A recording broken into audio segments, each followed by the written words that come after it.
I feel that it is a very impressive ceremony.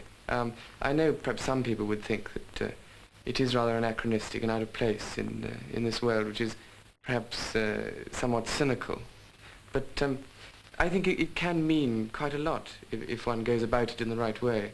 I think it can have some form of symbolism. For me, it's a way of officially dedicating one's life, or part of one's life, to Wales. And the Welsh people, after all, wanted it. And I think also that the British, on the whole, tend to do these sort of ceremonies rather well. And for this reason, you know, it's done well, in fact. And I think it's been very impressive, and I hope other people thought so as well.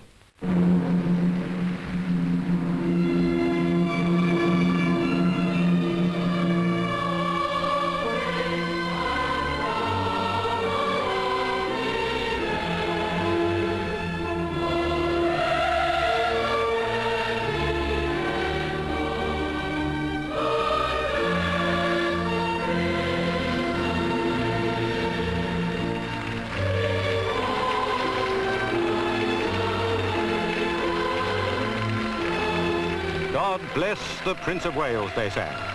Those mighty Welsh voices bore the message of the people who were to welcome Prince Charles as their own. This young man was ready to take up his royal office to serve the proud race who opened their hearts to both him and his mother, the Queen, on this historic July the 1st.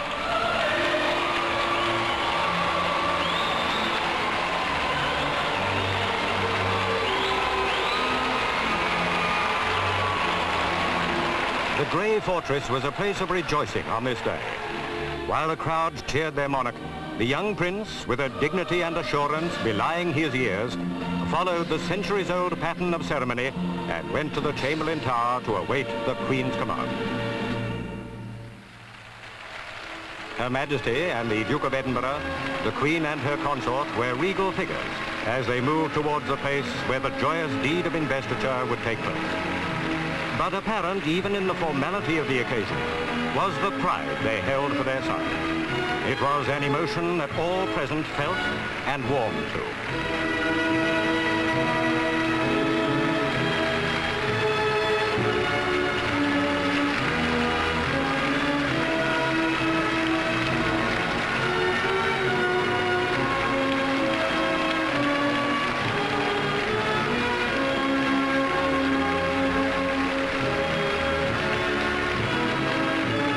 A disc of Welsh slate, impressive in its simplicity, furnished with 3 thrones. This was the stage where Wales would receive its own prince.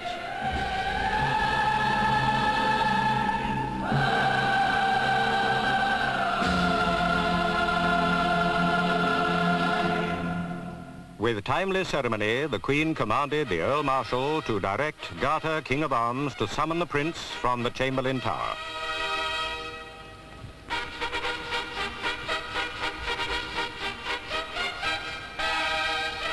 With his mother, father, sister, grandmother, and indeed all inside Carnarvon Castle, willing courage to the young man born a prince, His Royal Highness the Prince of Wales appeared. Upright and youthful, he trod the path of history.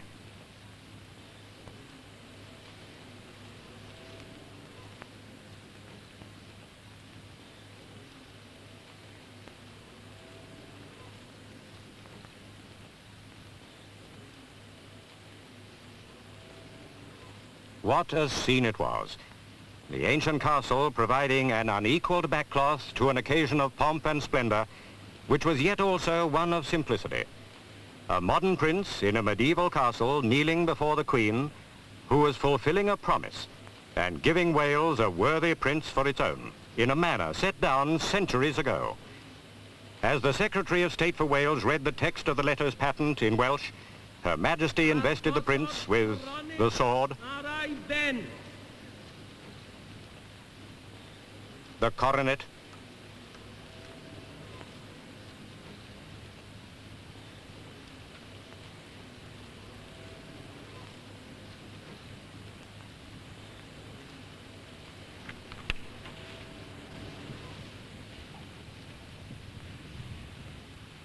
Modrwy air ar ei fus, the gold ring,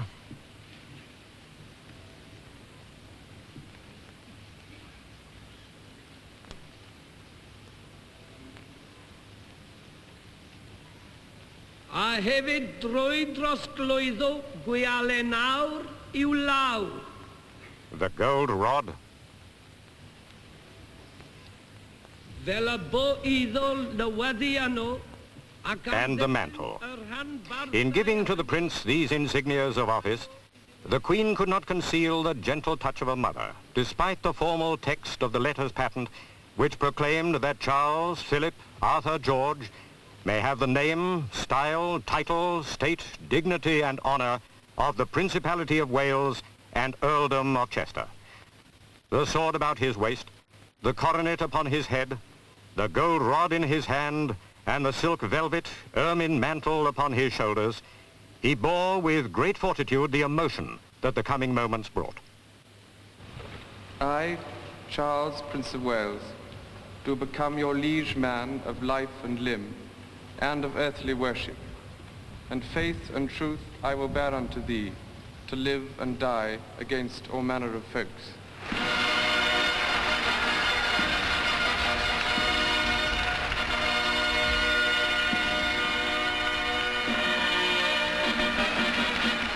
And so Her Majesty and the Duke of Edinburgh took their son, the Prince of Wales, to greet and be greeted by the people of the great race he had sworn to serve and protect.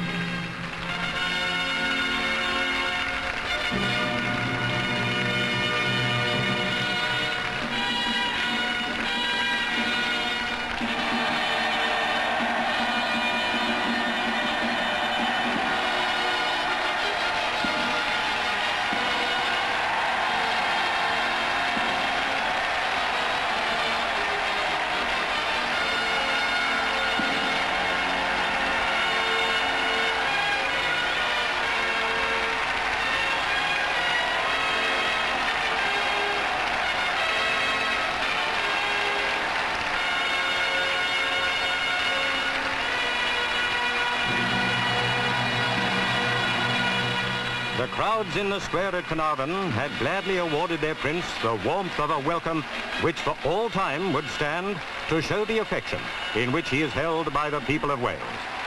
Gone was the formality of the investiture ceremony. The ordeal, which it surely was for the prince, was over. All wanted to see him. He was happy to be seen.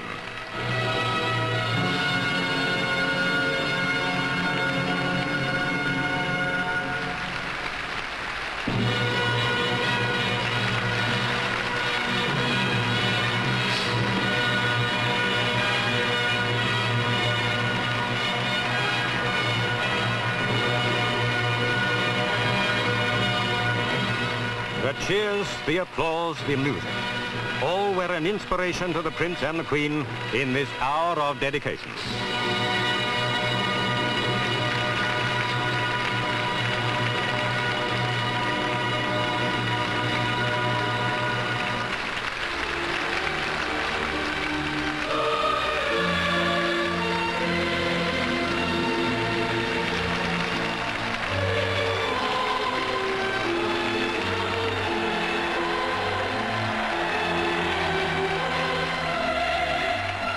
With the fanfares and the voices of thousands ringing through the narrow streets of this North Wales town, the Prince of Wales left the castle in which had been added yet another chapter of history in the great volumes which speak of the land he had sworn to serve.